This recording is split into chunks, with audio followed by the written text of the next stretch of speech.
Assalamualaikum warahmatullahi wabarakatuh. Selamat siang teman-teman semuanya. Pada kesempatan kali ini, kami dari kelompok 7 akan mempresentasikan hasil diskusi kelompok kami dengan tema pengembangan karir dengan studi kasus pada PNS di Kabupaten Lombok Utara. Sebelum masuk ke pembahasan, kita perkenalan dulu yuk dengan anggota dari kelompok 7. Yang pertama ada Alvin Dimawan Harahap dengan NIM F1B019087. Yang kedua ada Riza Nur Oktaviana dengan NIM F1B019100. Yang ketiga ada Irsyad Negara dengan NIM F1B019102. Yang keempat ada Dinda Dwi Novianti dengan NIM F1B019105. Yang terakhir ada Farisa Dwi Septiana dengan NIM F1B019107. Pengembangan karir merupakan salah satu bagian dari manajemen sumber daya manusia. Teman-teman di sini ada yang tahu nggak sih kenapa pengembangan karir itu penting, baik bagi organisasi maupun bagi pegawai? Organisasi yang baik tidak akan pernah mengabaikan aspek pengembangan kualitas sumber daya manusianya. Oleh karena itu, manusia pada hakikatnya merupakan nyawa dari organisasi tersebut. Itulah mengapa pengembangan karir itu penting, terutama bagi pegawai itu sendiri. Berikut ini akan saya paparkan mengenai poin-poin materi yang akan dibahas dalam presentasi kali ini. Yang pertama yaitu ada konsep pengembangan karir. Yang kedua ada peran pengembangan karir. Yang ketiga ada tahapan pengembangan karir. Keempat ada bentuk-bentuk pengembangan karir. Kelima ada faktor-faktor pengembangan karir. Keenam ada manajemen pengembangan karir. Dan yang terakhir yaitu studi kasus. Oke, kita mulai masuk ke pembahasan yang pertama ya, yaitu mengenai konsep dari pengembangan karir. Menurut Andrew J. Dabrin tahun 1982, pengembangan karir merupakan suatu aktivitas kepegawaian yang membantu pegawai dalam merencanakan karir di masa depan dengan mengembangkan diri secara maksimum. Sedangkan menurut Martoyo, pengembangan karir adalah suatu kondisi yang menunjukkan adanya peningkatan status seseorang dalam organisasi dalam jalur karir yang telah diterapkan pada organisasi yang bersangkutan. Sehingga dapat kami simpulkan bahwa pengembangan karir adalah suatu proses untuk meningkatkan karir seseorang setelah mereka bekerja di dalam suatu organisasi melalui tahapan pendidikan dan pelatihan. Tujuan pengembangan karir menurut Andrew J. Dabrin pada tahun 1982 sebagai berikut. Pertama, membantu pencapaian tujuan individu dan perusahaan dalam pengembangan karir karyawan yang merupakan hubungan timbal balik yang bermanfaat bagi kesejahteraan karyawan dan tercapainya tujuan perusahaan. Kedua, menunjukkan hubungan kesejahteraan pegawai. Perusahaan merencanakan karir pegawai dengan meningkatkan kesejahteraannya, sehingga memiliki loyalitas yang lebih tinggi. Ketiga, membantu pegawai menyadari kemampuan potensinya mereka. Keempat, memperkuat hubungan antara pegawai dan perusahaan. Kelima, membantu memperkuat pelaksanaan program-program perusahaan pengembangan karir. Keenam, mengurangi turnover seperti penggantian karyawan karena mengundurkan diri dan biaya kepegawaian. Ketujuh, mengurangi keusangan profesi dan manajerial. Kedelapan, menggiatkan analisis dari keseluruhan pegawai perencanaan karir. Peran pengembangan karir. Dalam proses pengembangan karir, terdapat 3 pihak yang berperan, yaitu individu, manajer, dan perusahaan.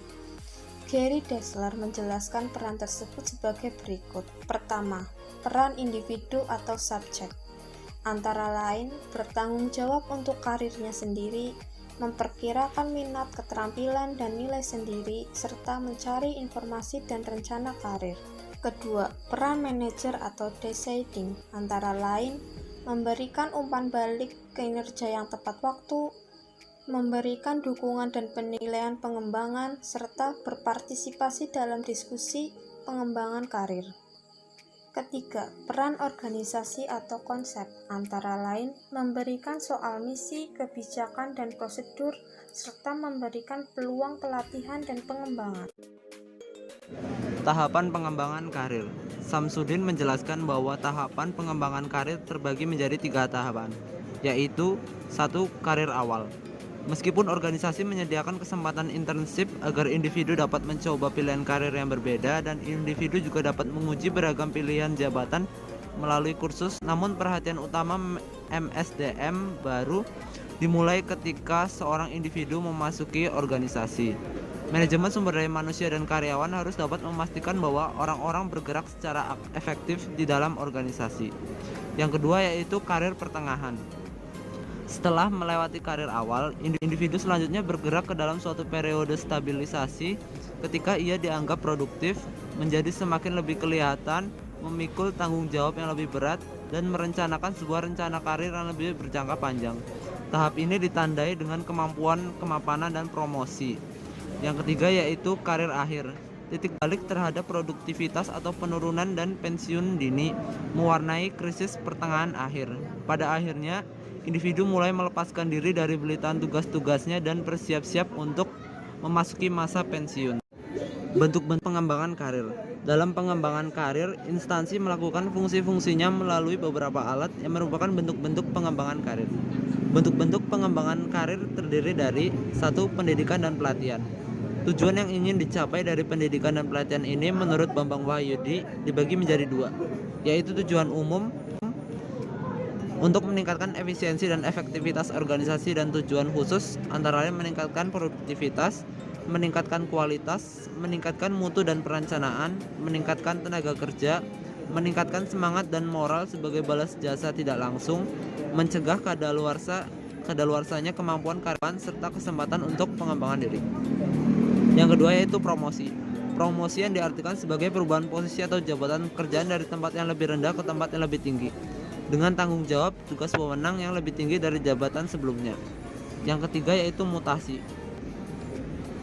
Menurut Alex, mengemukakan bahwa mutasi atau pemindahan adalah kegiatan dari pimpinan lain yang dianggap setingkat atau sejajar.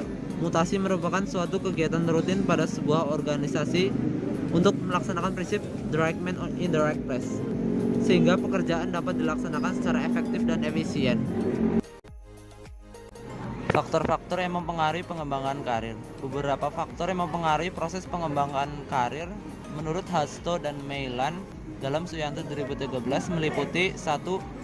Hubungan karyawan dan organisasi, yaitu bila hubungan pekerja antara karyawan dan organisasi baik, maka pengembangan karirnya akan lancar. Namun sebaliknya, bila hubungan tidak harmonis atau tidak ideal karena sesuatu sebab atau masalah dalam organisasi, maka bisa menjadikan karirnya terhambat.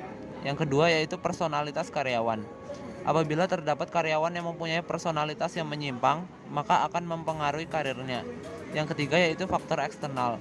Apabila terjadi intervensi dengan pihak luar, artinya ada seorang karyawan yang dipromosikan ke jabatan yang lebih tinggi, dibatalkan karena ada orang yang masuk dari luar organisasi.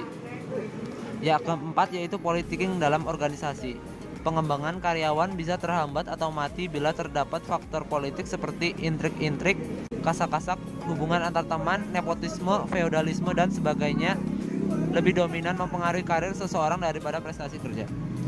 Yang selanjutnya itu sistem penghargaan. Organisasi tidak mempunyai sistem penghargaan yang jelas akan cenderung memperlakukan karyawan secara subjektif. Yang keenam yaitu jumlah karyawan.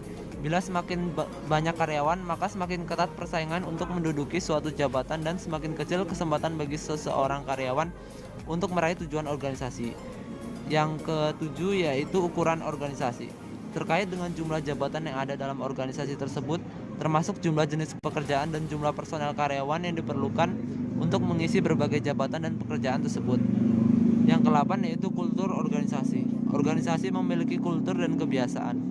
Ada organisasi yang berkultur profesional, objektif, rasional, dan demokratis. Ada juga organisasi yang cenderung feodalistik, rasional, dan demokratis.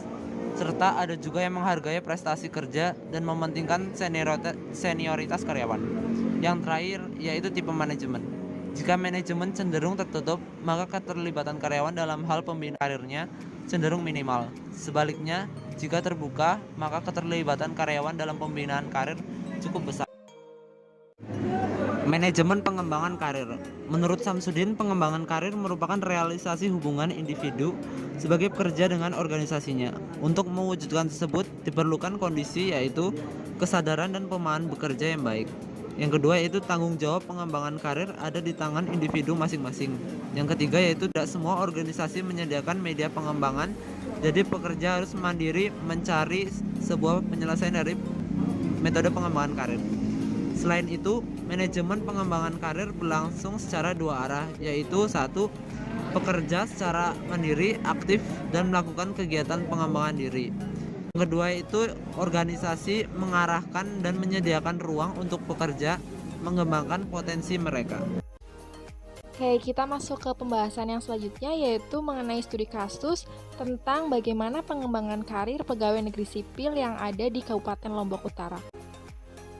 Nah, selanjutnya yaitu ada deskripsi organisasi publik. Badan Kepegawaian Daerah merupakan badan yang membidangi pengembangan ASN dalam rangka meningkatkan kemampuan SDM PNS. Daerah setempat BKPP Lombok Tengah mempunyai tugas pokok membantu Bupati dalam penyusunan dan pelaksanaan kebijakan daerah di bidang kegiatan. Selanjutnya yaitu ada tujuan, sasaran, strategi, dan kebijakan. Visinya yaitu terwujudnya masyarakat Lombok Tengah yang beriman, sejahtera, dan bermutu. Untuk misi, mewujudkan kepemerintahan yang baik dan kepastian hukum dengan dukungan birokrasi yang memiliki pelayanan publik berkualitas. Adapun tujuannya yaitu peningkatan kapasitas pemerintah daerah dalam pelayanan publik. Dan untuk sasarannya yaitu tersedianya aparatur yang berkompeten, tersedianya sarana dan prasarana yang memadai, tertatanya administrasi perkantoran, dan terwujudnya manajemen aparatur sipil negara. Dan untuk strateginya yaitu ada edukasi, investasi, konstruksi, revitalisasi,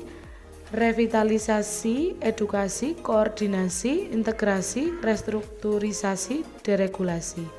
Sedangkan untuk kebijakan yaitu ada peningkatan kemampuan manajerial dan teknis aparatur, pengadaan sarana dan prasarana pemerintah daerah, penataan pelayanan dan administrasi, serta penataan sumber daya aparatur. Dan selanjutnya yaitu fokus permasalahan. SDM aparatur yang memiliki kompetensi menjadi impian daripada kenyataan. Rendahnya kualitas pelayanan publik menjadikan instansi di daerah Lombok Tengah tidak semaju di daerah lain. Untuk itu, BKPP sebagai lembaga yang bertanggung jawab berusaha untuk melakukan pengembangan karir melalui pendidikan dan pelatihan.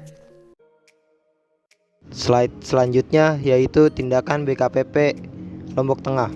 Di Kabupaten Lombok Tengah telah diadakannya pembinaan teknologi, pelatihan melalui diklat, dan pemberian izin kepada PNS untuk melanjutkan studinya ke jenjang yang lebih tinggi. Selanjutnya, BPKPP bersama pemerintah ingin merealisasikan lebih lanjut mengenai merit system pada instansi pemerintahannya. Pada slide terakhir, terdapat kesimpulan yaitu SDM merupakan faktor utama penentu kegiatan organisasi. Peran vital menuntut pengelolaan khususnya pengembangan karir pada pegawai agar tiap SDM bisa mencapai kapasitas maksimalnya. Pada studi kasus tersebut bisa kita simpulkan tingkat efektivitas pegawai di Kabupaten Lombok Tengah belum bisa dikatakan maksimal. Untuk itu BPKPP hadir untuk mengembangkan metode sehingga ASN bisa lebih berkembang secara ilmu dan soft skillnya.